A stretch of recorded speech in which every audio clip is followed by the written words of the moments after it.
মিতুলার পাপাই, কেমন আছো তোমরা? আশা করি ভালো আছো, আর আমিও ভালো আছি। আমার নতুন আরও একটি ভিডিওতে তোমাদের সবাইকে জানাই অনেক অনেক স্বাগত। আর এখন ঘড়ির কাটায় 9টার মতো বাজে। ঘুম থেকে উঠে বাসন ছিল অনেক, এই যে বাসন পড়েছিল, সব বাসন মাঝামাঝি করা হয়ে গেছে।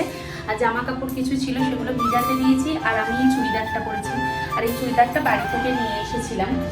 তো এখন যাবো একবার নিচেতে। তার আগে আমি একটু নাস্তা করবো, আর গোপালকে তুলে আমার খেতে দেওয়া হয়ে গেছে। তো এখন নাস্তা করে যাবো নিচেতে। তো চলো নাস্তায় কি কি আছে তোমাদের সাথে শেয়ার করি। লাল চা রয়েছে, আর এখানে আছে কেক, আর সঙ্গে দুটো টোস্ট নেব। এটাই হচ্ছে আজকের আমার নাস্তা। আর বাইরের ওয়েদারটা তোমাদের সাথে শেয়ার করি। এই দেখো বাইরের ওয়েদার।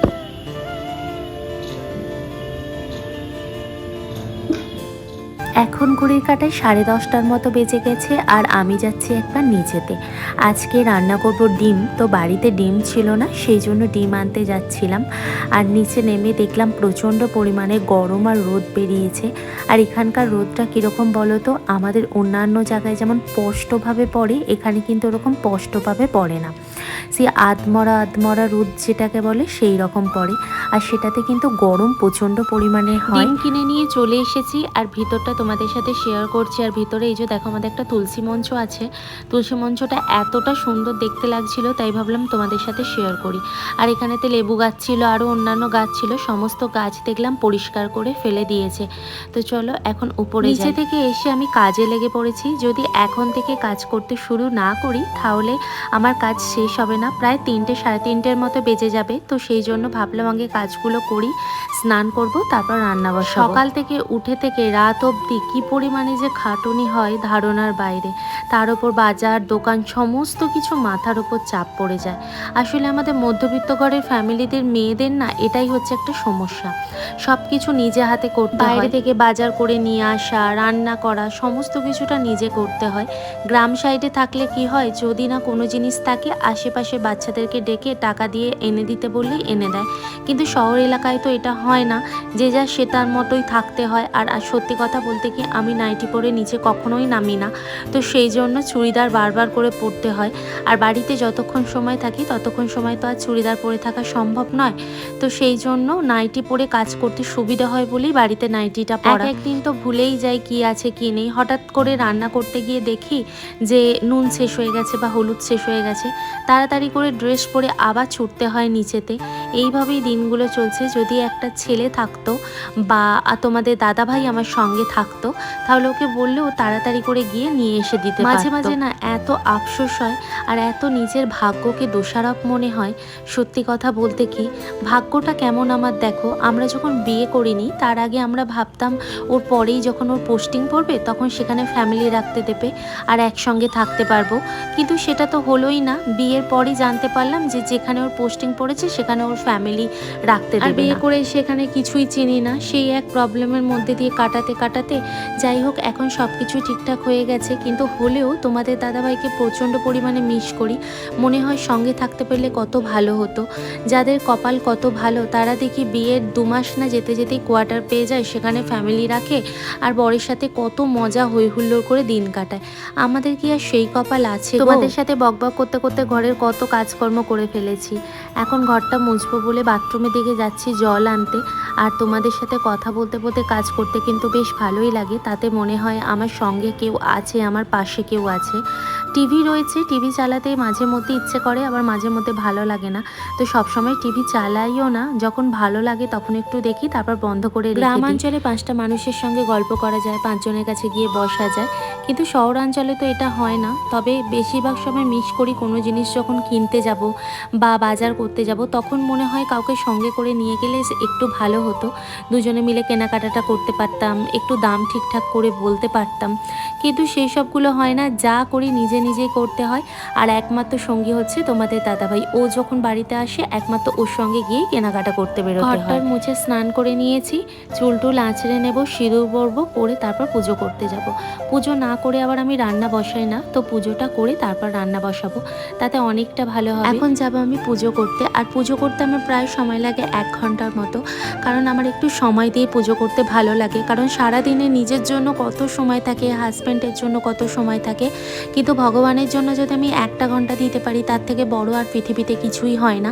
আর সব থেকে প্রিয় যে জিনিসটা সেটা হচ্ছে আমার মহাদেব। মহাদেব ছাড়া আমি যেন কিছুই বুঝি না। এটা আমার শুধুমাত্র একার না, এটা আমার জন্মগত থেকেই মহাদেবকে আমি খুব পছন্দ করি এবং ভালোবাসি বলতে পারো। এবং ইষ্ট দেবতা বলে সেটা হচ্ছে আমার মহাদেব। আমার বাবাও ছিল মহাশিবের ভক্ত, আমার ভাইও মহাশিবের ভক্ত, আর আমিও হচ্ছি মহাশিবের ভক্ত। পুজো করে গোপালকে খেতে দিয়ে আর এখন চলে এসেছি রান্না করতে। আর এখন ঘড়ি কাটায় কটা বাজে জানো? এখন ঘড়ি কাটায় প্রায় 1:30টার মতো বেজে গেছে। ভাত চাপিয়ে দিয়েছি ওইদিকে, আর এখন রান্না করব ডিমের কারি। তো কিভাবে করব সেটাই দেখাবো। ডিমের কারি সবাই করতে পারে, নতুন করে কিছু বলবার নেই বা করে দেখাবারও কিছু নেই। তবুও যেহেতু করছিলাম তাই ভাবলাম তোমাদের সাথে শেয়ার করি। আমি ডিমের কারি খেতে খুব ভালোবাসি, তার সাথেও বেশি খেতে ভালোবাসি মাছের তেলপোটা দিয়ে শাকের চচ্চড়ি বা তেলপোটা ভাজা, এই জাতীয় জিনিসগুলো খেতে আমি বেশি পছন্দ করি। তোমাদের সাথে বকবক করতে করতে সমস্ত কাজকর্ম গুছিয়ে নিয়েছি। এখন ডিমের কারি বসিয়ে দেবো। ডিমটা সিদ্ধ করে নিয়েছিলাম, কড়াই তেল দিয়ে পেঁয়াজ ভেজে নিয়েছি, তার মধ্যেই ডিমটাকে দিয়ে ফেলেছি। আসলে ব্যাপারটা যেটা হয়েছিল সেটা হচ্ছে আমি ডিমটা ভাজতে আগে ভুলে গিয়েছিলাম। কড়াই তেল দিয়ে আর পেঁয়াজ দিয়ে দেওয়ার পর আমার মনে পড়েছে যে আরে আমি তো ডিমটা ভাজিইনি। তাই ভাবলাম এইভাবে রান্নাটা। যখন জব করতাম তখন একটা আন্টি ছিল, তিনি ছিলেন তামিলনাড়ুর। তিনি এইভাবে ডিমের কারি করতেন, আমি প্রায় সময় দেখতাম। তো উনি বলতেন এতে তাড়াতাড়ি হয়েও যায় আর খেতেও টেস্ট লাগে। তো সেই তামিলনাড়ু আন্টিটার স্টাইলেই আজকে আমি ডিমের কারিটা করলাম।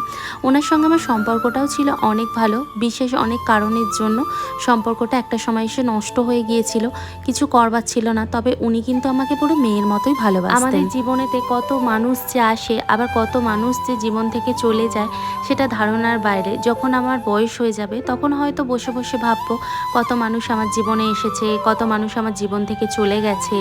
এইসবের হিসেব নিকেশ বার্ধক্য বয়সে এসেই করাটা সম্ভব। ওদিকে ডিমের কারি হয়ে গেছে। ডিমের কারি হয়ে যেতে এখন আমি মাছের তেল ভাজবো। তার জন্য কড়াতে তেল দিয়ে পেঁয়াজ আর কাঁচা লঙ্কা দিয়েছি। কাঁচা লঙ্কাটা প্রায় ভাজা ভাজা হয়ে গেছে। এবার এর মধ্যে শুকনো লঙ্কা গুঁড়োটা দিয়ে দিয়েছি। এর মধ্যে হলুদ গুঁড়ি তুমি দিতেও পারো আবার নাও দিতে পারো। আমি যেহেতু মাছের তেলটাতে হলুদ গুঁড়ি দেবো না, তো সেই জন্য ভাবলাম এমনি এমনি এটাকে একটু কষিয়ে নেব। তো কষানো এখন হয়ে গেছে। হয়ে যেতে এর মধ্যে মাছের তেলটা দিয়ে দিলাম, দিয়ে অল্প আঁচটা করে দিয়ে বেশ কিছুক্ষণ ধরে নাড়াচাড়া করব। মাছের তেল ভাজা দিয়ে ভাত খেতে আমরা ছোট বড় অনেকেই কিন্তু বেশ ভালোবাসি। আর এইভাবে মাছের তেল কিন্তু আমার মা আর দিদা দুজনেই করতো। এখন হয়েছে আমার লাঞ্চ টাইম। যখন মানুষ চা খায় সেই সময় হয় আমার লাঞ্চ টাইম। তো এখন ঘড়ির কাঁটায় প্রায় ওই 3:30টার মতো বাজে, আর এখন করবো আমি লাঞ্চ। আজকে তেমন কিছু রান্না করিনি, আলু সিদ্ধ, আগের দিনের মোচার ঘন্ট ছিল, আর ভাত নিয়েছি, ডিমের কারি আর মাছের তেল ভাজা, ডাল। তো এই হচ্ছে আজকে দুপুরের আমার লাঞ্চ। তো কেমন খেতে হয়েছে অবশ্যই সেটা তোমাদের সাথে দেখাবো। তার আগে ভালো করে গুছিয়ে বেড়ে নিই। খাবার বাড়তে বাড়তে খুব পরিমাণে আমার মায়ের কথা মনে পড়ছিল জানো। এই বেশ কয়েকদিন ধরে মায়ের বাড়িতে ছিলাম না, অভ্যাসে পরিণত হয়ে গিয়েছিল মায়ের খাবার বেড়ে দেওয়াটা। আর মায়ের খাবার বেড়ে দেওয়াটার মধ্যে যেন একটা অন্যরকম মায়া স্নেহ রয়েছে। আবার যে কবে বাপের বাড়ি যাব তখন আবার খেতে পাবো, তার আগে তো নিজেকে বেড়েই খেতে হবে। তো এই যে দুপুরের লাঞ্চ তোমাদেরকে শেয়ার করে দিলাম। এখন একটু তোমাদেরকে খেয়ে দেখাবো। আসলে মাছের তেলটা এত সুন্দর খেতে হয়েছে যেটা ধারণার একদম বাইরে। এইভাবে মাছের তেল একবার ভেজে খেয়ে দেখো, খেতে কিন্তু অসাধারণ লাগে। বাঙালিরা মাছের তেল খাবে না সেটা কি কখনো হয় বলো? আজকের ভিডিওটা এতটুকু। বন্ধুরা, আমার ভিডিও যদি ভালো লেগে থাকে লাইক, কমেন্ট, শেয়ার আর সাবস্ক্রাইব করে পাশে থেকো। আর আমার কথাগুলো যদি তোমাদের মন ছুঁয়ে যায় অবশ্যই কমেন্ট বক্সে জানিও। ভালো থেকো।